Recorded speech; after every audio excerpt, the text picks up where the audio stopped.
네, 여러분 안녕하십니까? 정우상입니다. 저희 뭐 로크 이제 나가야 돼요. 이제 홈로루에서 이제 두 번째 저자인 이 로크에 대해서 좀 이야기를 하도록 하겠습니다. 그냥 어차피 여러분 뭐 청년쌤 수업도 듣고 사회계약론 좀 배운 게 있으니까 바로 진행을 하도록 할게요. 뭐 굳이 뭐 로크에 대해서 또 전반적인 사항 정리하고 그다음에 또 원문 읽고 하는 것보다 그냥 이제 한번 배웠으니까 원문과 함께 읽으면서 점검을 하는 게 조금 더 나을 것 같습니다. 홉스보다는 조금 시간이 더 걸릴 것으로 예상을 하기 때문에 로크의 자연 상태와 그 다음에 사회 상태를 나누어서 1시간씩 이제 올리도록 할게요. 그래서 그거 좀 그거 보시면서 로크가 이런 사람이구나, 이런 주장을 했고 이런 의의가 있구나 라는 거를 체크를 해주시면 될 것 같고요. 그 다음에 다음 시간에 제가 출장이 있기 때문에 루소를 좀 만들어서 올리도록 하겠습니다. 원래 루소는 인간불평등기원론을 해야 되는데 일단 사회계약론 취지에 맞게 진행을 하도록 할게요. 내년에 현세변에서 워낙 또 중요한 사람들이기 때문에 여기서 다 해놓으면 재미가 없으니까, 물론 홉스는 다 했고요. 로크도 만약에 오늘 좀 알차게 하면은 다 할 걸로 예상됩니다만은 뭐 다 끝내면 재미가 없으니까 루소는 남겨두도록 하겠습니다. 자, 그러면은 여러분들 로크에 대해서 진행을 하도록 하겠습니다. 여러분들 사회계약론 하면은 항상 아셔야 되는 게, 항상 여러분들 크게 두 가지에서 아셔야 돼요. 하나는 자연 상태, 그 다음에 사회 상태. 첫 수업 시간에도 이야기를 했었지만은 사회계약론의 가장 큰 의의는 모든 사람들을 자유롭고 평등한 사람으로 봤다. 그 다음에 자유롭고 평등한 개인들이 협약을 맺어서 국가를 만들어냈다. 그래서 이 자연 상태에서 사회 상태 사이에 어떤 계약을 맺게 되고요. 이 계약으로 사회 상태의 이행으로 나가는 이 과정, 그로 인해서 인간이 어떤 권리들을 보장받아야 한다. 이 과정, 이 계약을 맺으면서 어떤 뭐 권리를 보장받아야 된다. 이라는 것이 드러나게 되는데, 홉스 때는 우리가 이게 인간 개인의 생명 보존, 자기 보존이라고 이야기를 했고요. 그 다음에 로크는 이제 결론부터 이야기하자면 로크는 소유라고 봅니다. 소유. 그리고 이 소유의 보존을 이야기를 하면서 다시 정리하면은 이 소유의 보존이 국가의 역할인 거예요. 거꾸로 말하면 무슨 말이냐? 소유를 보존해주지 못하는 국가는 제대로 된 국가가 아니기 때문에 국가는 시민한테 일방적으로 봉사를 해야 하고 시민은 국가로부터 일방적으로 받는 역할이 되는 겁니다. 우리가 지금 흔히 알고 있는 국가의 역할을 내세우는 데 있어서 로크가 내세운 이 이론은 굉장히 큰 의의가 있다라고 좀 설명을 드리고 싶고요. 일단은 먼저 로크의 자연 상태에서부터 좀 진행을 하도록 하겠습니다. 여러분들 이 로크의 자연 상태는요, 홉스랑 좀 다릅니다.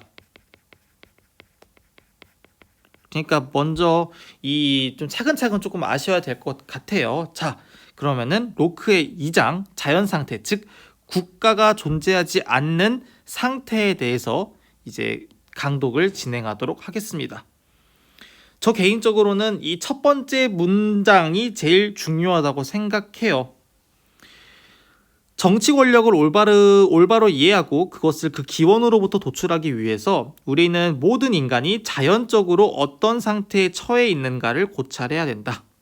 그러한 상태란, 즉 자연 상태란 사람들이 타인의 허락을 구하거나 그의 의지에 구애받지 않고 자연법의 테두리 안에서 스스로 적당하다고 생각한다는 바에 따라서 자신의 행동을 규율하고 자신의 소유물과 인신을 처분할 수 있는 완전한 자유의 상태이다 라고 이야기를 하면서요, 그러한 상태, 즉 자연 상태를 이야기를 하는데요, 이 자연 상태 좀 요약하면은 자연법의 테두리 안에서 뭐 좀 서술로 생략하겠습니다. 자유의 상태를 이야기합니다. 사실 다 중요해요. 자연법의 테두리 안에서 자신의 행동을 규율하고 소유물과 인신을 처분할 수 있는 상태가 자연 상태입니다. 우리가 좀 관심을 맞춰야 되는 부분은 뭐냐면은 로크는 자연 상태에서 이미 자연법을 전제를 했다는 거예요. 다시 여러분들은 이걸 누구랑 비교를 해야 되느냐? 토마스 홉스랑 비교를 해야 돼요. 홉스의 자연 상태에서는요, 애초에 그냥 이 사람들은 자연권을 지니고 있어요. 근데 이 자연권을 남용하면은 내가 죽으니까 여기서 이성, 즉 머리를 굴려가지고 발견하게 된 이성의 규율이 바로 자연법이다라고 이야기를 했었잖아요. 근데 로크 같은 경우에는 자연 상태에서 자연법의 테두리 안을 이미 전제를 깔아두고 있습니다. 그러니까 이러한 자연법의 테두리 안에서 누리는 자유의 상태는 만인에 대한 투쟁 상태는 아니라는 거죠. 어느 정도 좀 좀 평화로운 상태다라는 이야기가 되겠습니다. 이 자연권과 자연법이 좀 헷갈린데 이거 잘 알아두세요. 그러면은 물음이 될 수 있겠죠. 그러면 로크한테서 자연권은 뭔가요? 이게 자연권이에요. 자연법 테두리 안에서 누리는 내가 할 수 있는 권리를 자연권이라고 이야기하게 되겠죠. 그러니까 이 로크는 다만 이 전제를 미리 자연법을 세팅해 두었다는 거. 홉스는 자연법을 세팅해 두지 않았다가 하면 죽으니까 발견하게 된 게 자연법이라는 거에 대해서 좀 유의를 해주시면 될 것 같습니다.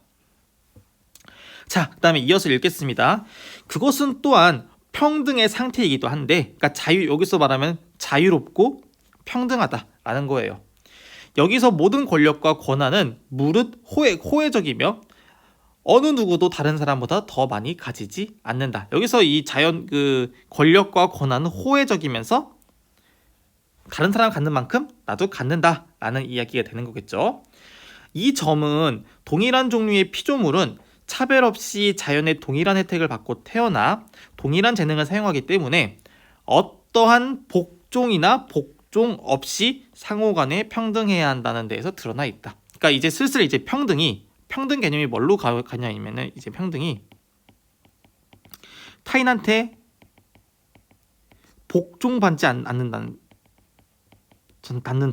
다는 점에서는 모든 사람들이 평등하다라는 이야기가 된다는 겁니다. 그래서 내년에 이제 배우게 되겠지만은, 그리고 제가 윤사 시간에 이야기를 했죠.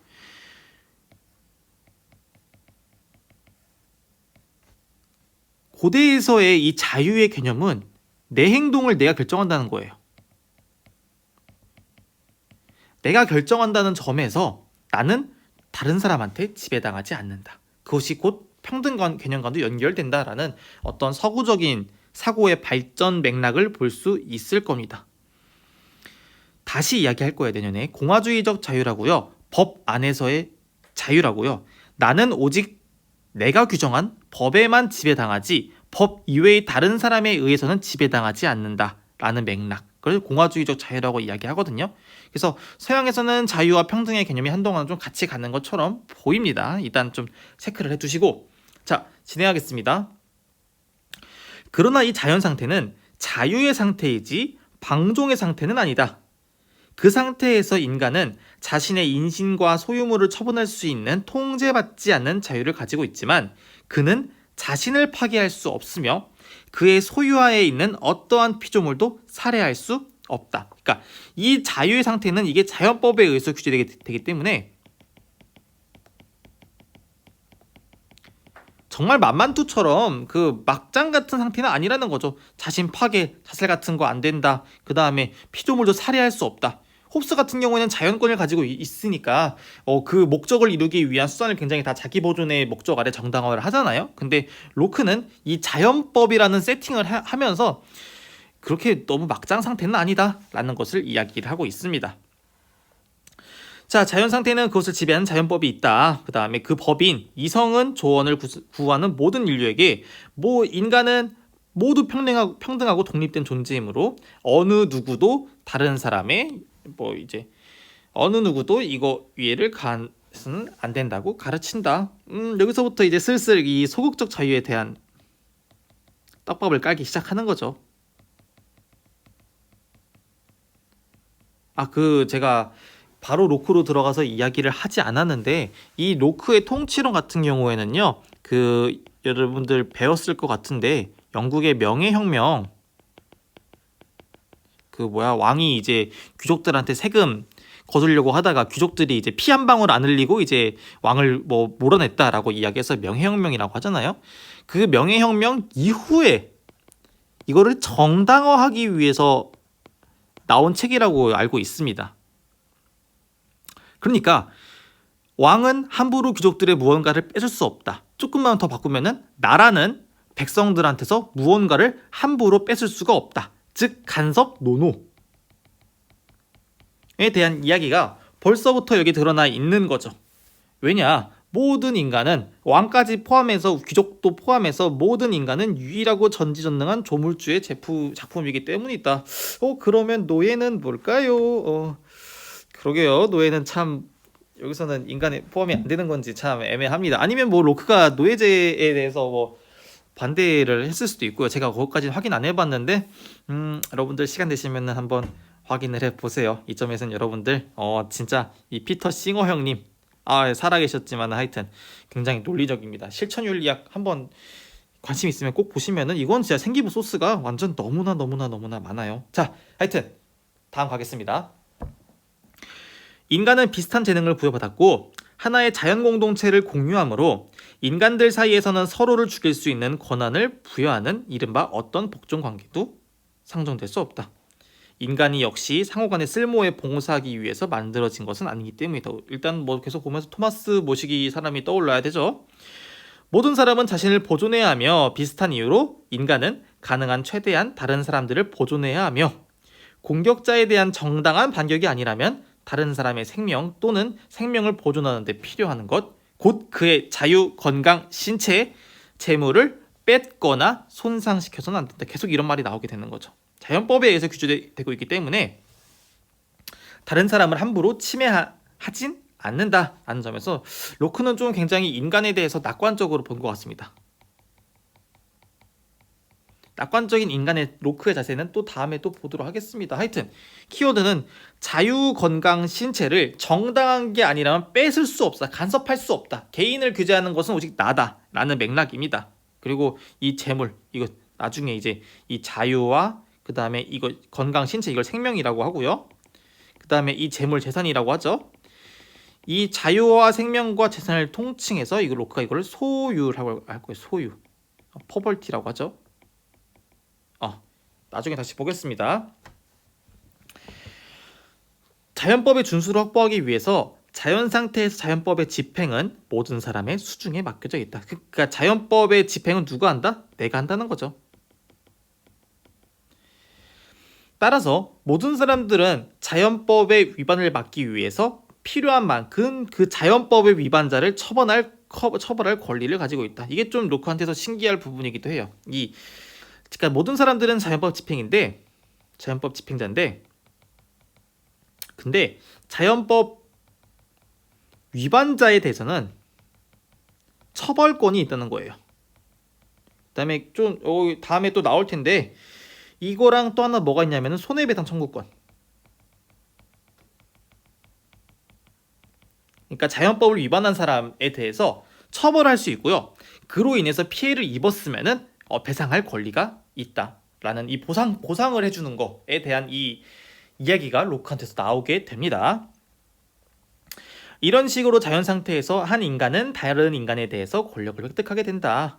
그러나 차분한 이성과 양심이 명하는 바에 따라서 범법자에게 그의 침해에 비례하여 보복을 가할 수 있는 권력으로서 배상과 억제의 목적으로 하는 것이다라고 이야기를 하면서 아까 말했던 게 그대로 나오고 있는 거죠. 다른 사람에 대해서 이 배상과 보상해달라. 그것은 모든 종에 대한 침해이며 자연법이 보장하고자 하는 평화와 안전에 대한 침해이므로 모든 인간은 이를 이유 인간을 보존하기 위해서 그가 가진 권리에 의거해 그들에게 자연법 위반하는 사람 필요하면 이거 하는 거에서 어디까지 다 조건은 위반자. 체크를 해두시고요. 그래서 그 뭐 다음 줄에 대해서 뭐 상이한 두 개의 권리 중에서 하나는 범죄를 억제하고 유사한 범죄를 예방하기 위해서 처벌하는 것인데 그 처벌권은 모든 사람에게 있다. 다른 하나는 손해배상을 받을 수 있는 권리인데 오직 피해를 입은 당사자에게만 속한다. 곧 손해를 입은 자는 자신의 이름으로 배상을 청구할 권리가 있으며 오직 그 사람만이 이를 면제할 수 있다. 그렇기 때문에 자연 상태에서 모든 사람은 살인자를 죽일 수 있는 권력을 가지고 있는데 범죄자는 사자나 호랑이처럼 살해되어 마땅하다라고 이야기를 하면서 다시 한번 제가 리바이어던을 봐야 되겠지만은 여러분들 홉스 같은 경우에 저번 시간에 뭐 했냐면은 어떤 처벌은 어떤 범죄자의 교화를 목적으로 이루어져야 한다고 했습니다. 물론 홉스도 뭐 살인자에 대해서는 이때 뭐 죽여야 한다라는 어떤 사회적 관념이 있었을 테니까 거기에 대해서 뭐 반대를 하진 않겠습니다만은 근데 대신 로크는 굉장히 어떤 보복에 기반한 인식이 좀 명확한 것 같아요. 예. 근데 생각해보면은 여거도 마찬가지로 로크도 제시를 하고 있네요. 하나는 범죄를 억제하고 유사한 범죄를 예방하기 위해서 처벌하는 것이다. 이것도 뭐 교화 목적으로 볼 수 있지 않을까 싶긴 합니다. 다만 이거 보복 기반한 인식도 여전히 있다라는 거. 이 교화 목적과 보복 기반에 대한 인식이 아마 확 벗어나는 게 그때 이야기했던 베카리아. 이거 생윤에서 나옵니다. 베카리아가 이제 사형제에 대해서 약간 조금 개선이 필요하다라는 주장을 제기하는 건 생윤에서 나오니까 쌍윤하는 친구들이라고 한다면은 잊지 말아 주세요. 자, 그러면은 도대체 어디서 인간이 그런 상태에서 처해 있느냐, 실제로 처한 적이 있었냐라고 이제 똑같이 제기될 수 있는 거죠. 지금 자연 상태가 사실 자연 상태는 가상적인 사고 실험이니까 그거 진짜 있었음? 라고 묻는 게 당연하다는 거예요. 홉스도 마찬가지로 여기에 대해서 답한 거 뭐였습니까? 우리 어디 나갈 때 문 잠그고 가고 굉장히 조심스러워하지 않느냐? 그거 다 죽을 것 같으니까 그런 거다 라고 이야기를 했었습니다. 그 반론에 대해서는 현재로서는 다음과 같은 답변으로 족할 것이다. 전 세계에 걸쳐 독립된 정부의 모든 군주와 통치자들은 서로 자연 상태에 놓여 있었기 때문에 많은 사람들이 그러한 상태에 놓여 있지 않은 세상이란 과거에도 없었고 앞으로도 없을 것임이 명백하다. 왜냐하면 모든 종류의 협약이 아니라 하나의 공동체에 함께 가입하여 하나의 정치체를 만들기로 서로 합의하는 종류의 협약만이 인간들 사이의 자연 상태를 종료시키기 때문이다. 사람들이 그 밖에 다른 종류의 약속이나 협약을 맺는다고 해도 그들은 여전히 자연 상태에 있게 됐다라는 이야기가 되겠습니다. 그래서 뭐 자연 상태가 실제 하느냐에 대한 이제 로크의 답안입니다. 우린 자연 상태에 놓여 있다. 그래서 그러한 상태에 놓여 있지 않은 세상. 근데 앞으로도 없을 거예요. 좀 너무하긴 하네. 예. 그래서 뭐 이 협약만이 그래서 그럼 뭐가 종료시키느냐? 협약, 자연 상태 종료시킨다 라는 겁니다. 근데 뭐 너무 평화로운 거 아니에요? 라고. 그럼 도대체 홉스가 이야기하고 있는 전쟁 상태 지금도 실제로 일어나고 있잖아요. 뭡니까? 설명 좀 부탁드립니다 라고 하니까 전쟁 상태에 대해서 이야기를 하게 됩니다. 분쟁에 대해서 재판된 공통된 우월자를 지상에 가지지 못한 채 이성에 따라 사는 것은 당연히 자연 상태이다. 여기서는 이게 이거 분쟁에 대해서 재판할 공통된 우월자. 나중에 보게 되겠지만요. 각자가 자연법의 집행자예요. 이러한 집행하는 사람들의 의견이 싸우지 않으면은 상충되지 않으면 문제가 없는데 우리도 살아가면서 사람들이 아무리 착하게 산다고 하더라도 다른 사람들한테 피해를 끼치지 않는다고 해도 항상 분쟁은 생길 수밖에 없습니다. 근데 로크는 이러한 상태에서 이 어떤 재판, 그러니까 좀 어떤 중재해주는 대상이 없으면은 그러면 전쟁 상태로 간다고 봅니다. 그러니까 이 로크가 이야기하고 있는 정치체에서 만들어내야 하는 좀 중요한 대상은 뭐냐면은 분쟁을 해소할 수 있는 우월자, 뭐 어떤 재판관 같은 종류가 이제 로크의 국가에서는 좀 요구되는 존재라고 보시면 되겠습니다. 나중에 다시 좀 설명드리도록 할 거예요. 구제를 호소할 공통된 우월자를 지상에 갇히지 못한 상태에서 다른 사람의 인신을 해치고자 힘을 사용하거나 그 의사를 표명하는 것은 전쟁 상태이다. 그리고 구제를 호소할 수 없는 곳에서 인간은 공격자에 대해서 비록 그가 같은 사회에 사는 동료 시민이다 할지라도 전쟁의 권리를 가진다. 구제를 호소할 수 없는 곳이 이제 곧, 그러니까 결론은 자연 상태니까 사람들이 싸웠을 때, 가만히 내비뒀을 땐 평화 상태인데 분쟁이 생겨서 싸웠을 때에는 같은 시민이라고 하더라도 전쟁이다. 즉 불안하다라는 거죠.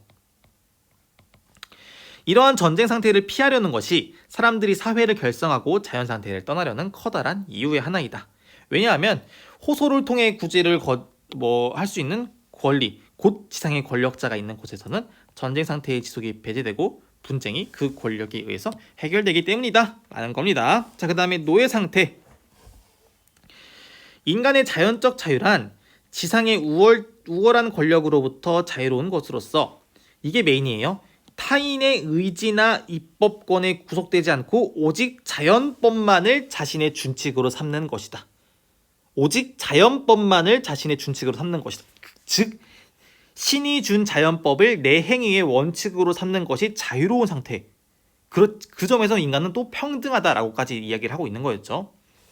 자, 그 다음에 사회 안에서 살고 있는 인간의 자유란 공동체의 동의에 의해서 제정된 입법권 이외에는 여타의 입법권 하에도 있지 않으며 입법부가 위임받은 신탁에 따라 제정한 법 이외에는 어떠한 의진의 지배나 어떠한 법의 제약 하에도 있지 않는 것이다. 즉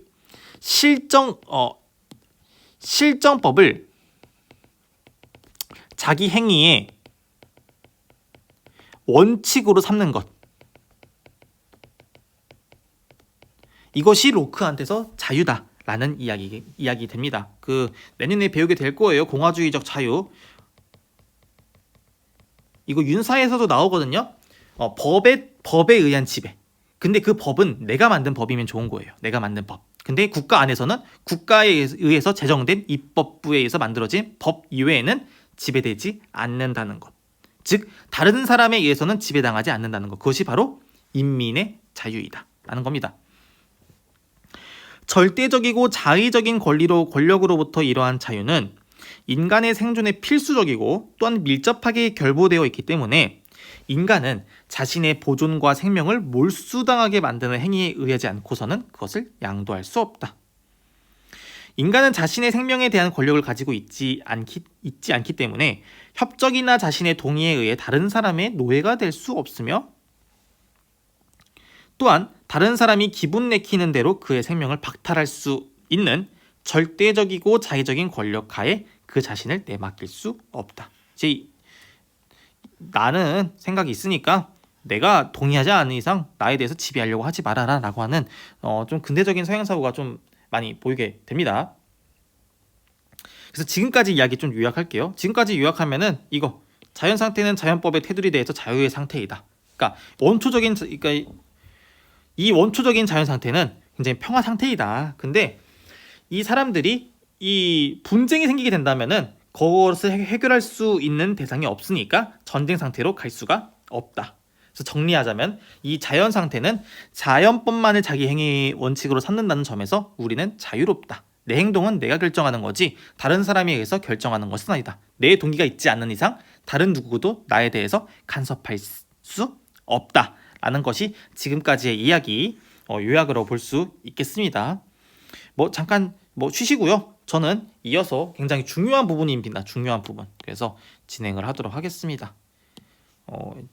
아마 작년 홉스였으면 아마 이 시간에 끝냈을 것 같은데 오늘은 좀 로크를 2시간 안에 다 끝내야 되다 보니까 말이 조금 많아지는 것 같네요. 저 덕분에 말 많이 하는 것 같아요.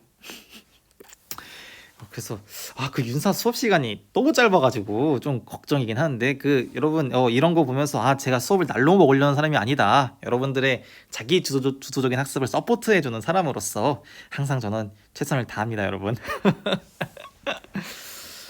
자, 소유권에 관하여 진행하도록 하겠습니다.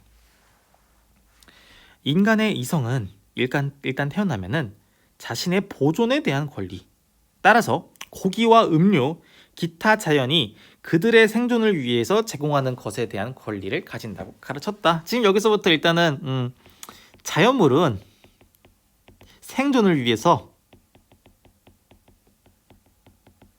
쓸 수 있다. 자연의 이성이 가르쳤다. 뭐 자연법에서 이게 로칸트에서 있다라는 거죠. 정확히 말하면은 토마스 아퀴나스서부터 이야기한 그 자연법의 전통이 여기까지 좀 내려오고 있는 것 같습니다. 이제 여기서부터 다음 줄이 가장 핵심적인 부분이에요. 로버트 노직도 마찬가지로 쓰는 부분입니다. 비록 대지와 열등한 피조물들은 만인의 공유물이지만은 사람은 자신의 인신에 대해서는 소유권을 가지고 있다. 이것에 관해서는 그 사람 자신을 제외한 어느 누구도 권리를 가지고 있지 않다. 계속 이야기하지만 다른 사람이 나에 대해서 침해할 수 있는 권리는 내가 동의하거나 뭐 그렇지 않는 이상 없다는 거예요. 그의 신체와 노동과 손의 작업은 당연히 그의 것이라고 말할 수 있다. 그렇다면은 그가 자연이 제공하고 그 안에 놓아둔 것을 그 상태에서 꺼내어 거기에 자신의 노동을 섞고 무언가 그 자신의 것을 보태면 그것으로서 그것은 그의 소유가 된다는 그 유명한 로크의 노동 투하설이 이제 여기서 드러나고 있습니다. 쉽게 말하면은 자연물 플러스 내 노동을 가면요, 그것은 내 것이라는 겁니다. 근데 근거는 뭐냐? 내 책이, 나의 권한은 나한테 있기 때문에 이 자연물에 대해서 내 것 노동을 가면은 그것은 내 것이라는 거예요. 여러분들이 바깥에서 사과를 딴다. 그럼 그 사과는 여러분들의 것이라는 겁니다. 로크의 노동 투하설에 대한 인식이 나와 있습니다.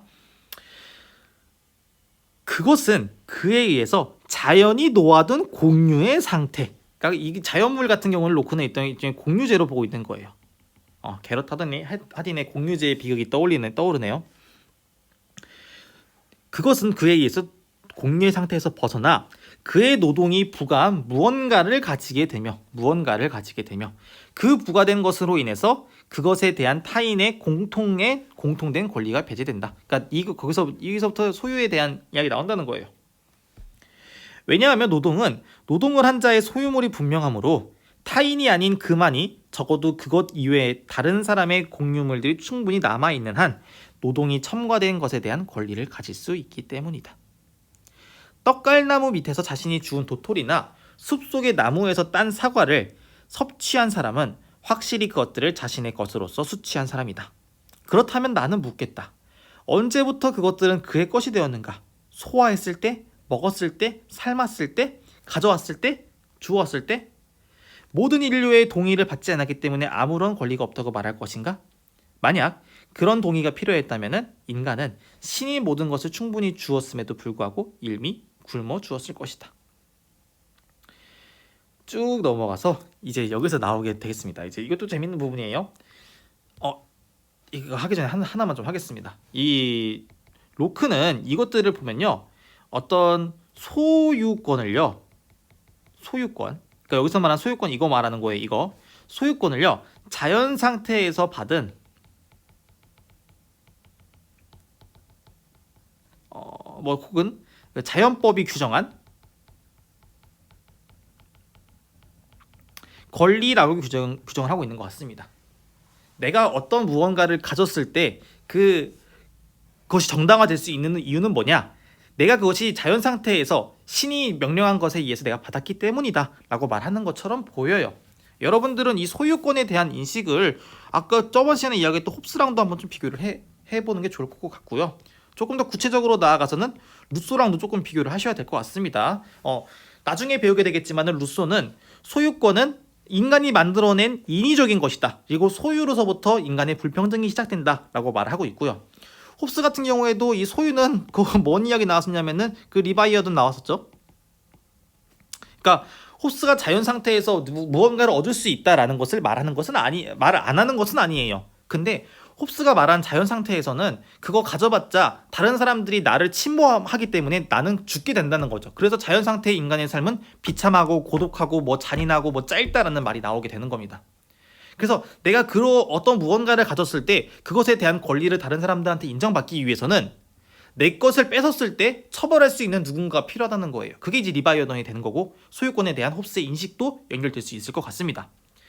근데 반면에 로크는 이러한 소유권은 자연 상태에서 받는 나의 권리인 거예요.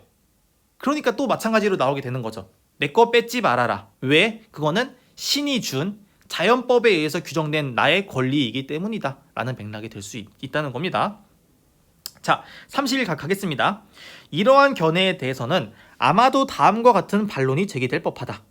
만약에 대지의 도토리 다른 과실들을 주워 모으는 것이 권리를 준다면은 나는 그러면은 한다면 나는 다 가질 거다. 땅바닥에 있으면 이거 내가 할 수 있는 데는 다 가질 거다라는 반론이 충분히 제기될 수 있다라는 거죠. 이에 대해서 나는 그렇지 않다고 답변하겠다. 우리에게 이런 수단을 통해서 소유권을 부여하는 동일한 자연법이 소유권을 제한하기 때문이다. 그러니까 그 자연법이 뭐 외친다는 거죠. 멈춰! 멈춰! 내년에 다시 좀 이야기를 하게 될 거예요. 이 로크가 이 자연권에 의해서 노동투하설에 의해서 만들어지는 모든 것의 권리를 갖는 것은 아니라고 이야기했습니다. 뭐 썩기 전, 그 다음에 내가 노동한 것, 그 다음에 타인 침해하지 않는 그 노동한 게, 이게 노동한 게, 그 다음에 이거 손상한 게, 그 다음에 충분한 게에 대해서 이제 이야기를 하니까 손상한 게나 충분한 게가 좀 이게 많고요. 이거 많을 거 맞을 거입니다. 그러니까 제한이 된다는 거예요. 결론은 자연법에 의해서 소유권 제한된다. 하느님은 우리한테 얼마나 좋냐. 즐길 수 있는 만큼 어느 누구든지 썩기 전에 삶의 이득이 되도록 충분하게 줘. 이게 이제 이것도 마찬가지로 충분히 줬대요. 로크가 굉장히 낙관적입니다. 낙관적이에요. 여러분들은 이걸 또 뭐랑 누구랑 비교하면 좋냐면은 데이비드 휴. 휴 저희 배운 윤사에서 나온 그 휴 맞아요. 그 경험론자 휴이 이제 뭐라고 이야기했냐면은 그러니까 부족하진 않지만은 충분하지도 않다. 부족하지도 않지만은 충분하지도 않다. 이거를 뭐라고 하냐면은 재화의 적절한 부족 상태.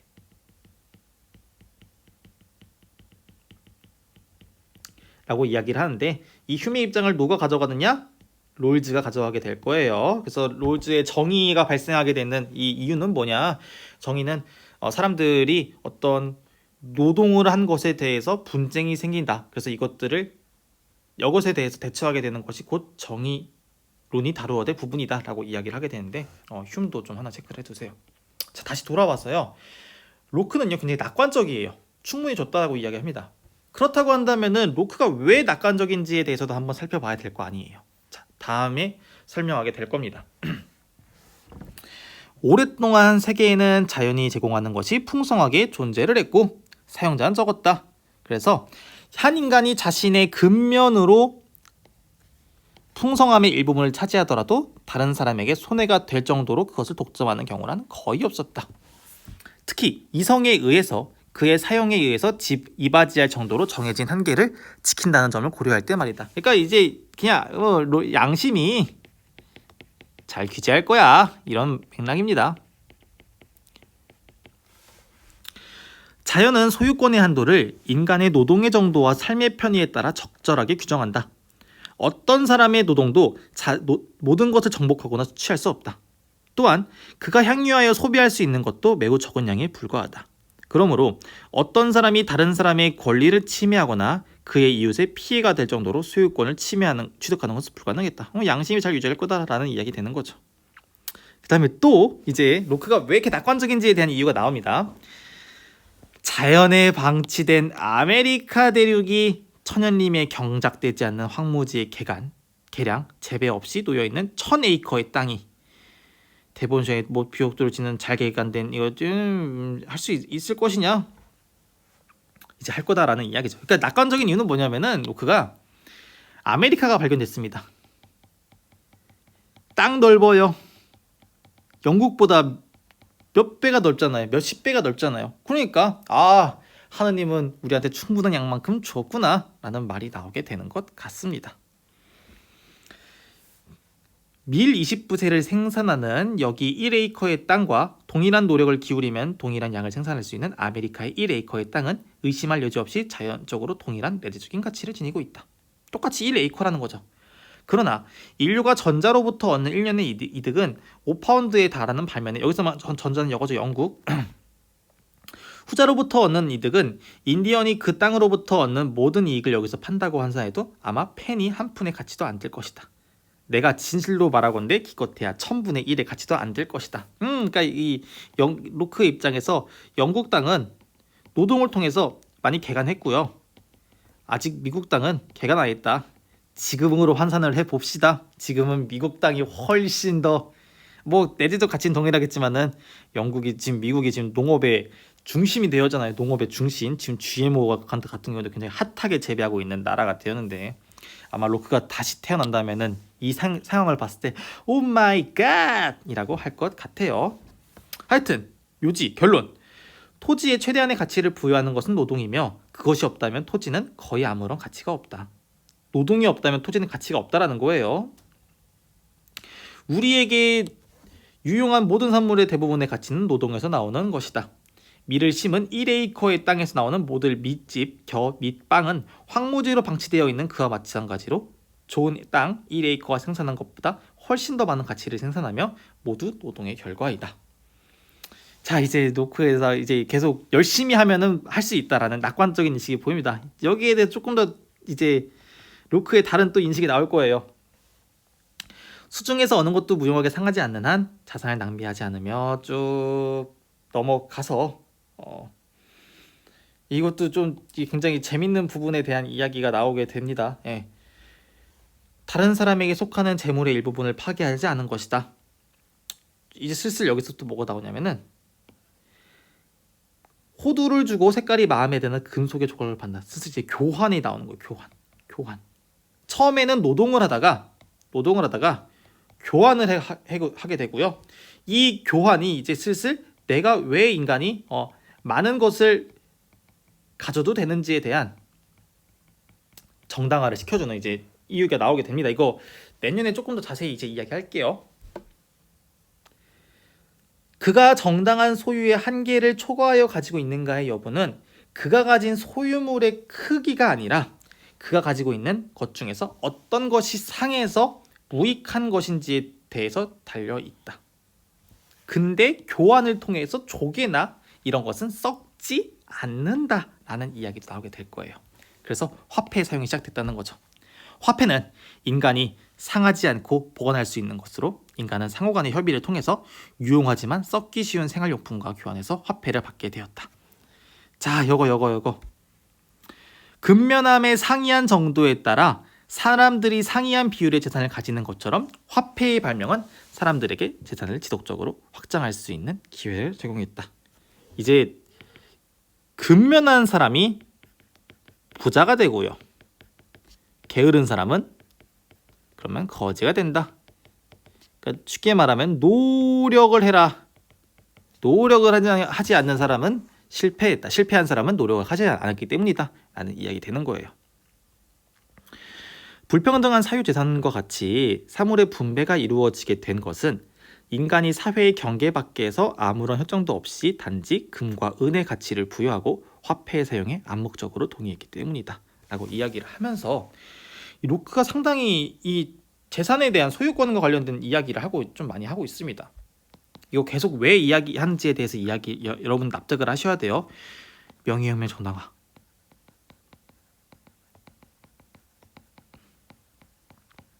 돈이 없는 과세는 없다. 왜냐? 그것은 자연법이 규정했기 때문이다. 신이 우리한테 줄 권리이기 때문에 왕이 함부로 뺏을 수가 없다라는 이야기를 쭉 하기 위해서 이 소유에 대한 이야기를 좀 많이 깔고 있어요. 자, 그래서 지금까지 이야기, 자연 상태는 평화롭다. 자연법에 의해서 규제되는 상태이다. 그러한 자연 상태에서 사람들은 소유권도 규제를 받아서 내가 노동하는 것에 대해서 내가 갖게 권리를 가지고 있는다라고 말하고 있습니다. 그래서 지금까지가 여기 로크의 자연 상태에 대한 이야기예요. 그러면은 이게 왜 우리가 자연 상태를 벗어나서 사회 상태, 국가가 있는 상태로 넘어가게 되는지에 대한 이야기도 해야 되겠죠. 근데 제가 조금 말을 많이 했기 때문에 일단은 여기까지 하고요. 그 다음에 다음에 이제 마무리를 짓도록 하겠습니다. 네, 잠깐 여기서 영상 끊겠습니다. 고생했습니다, 여러분.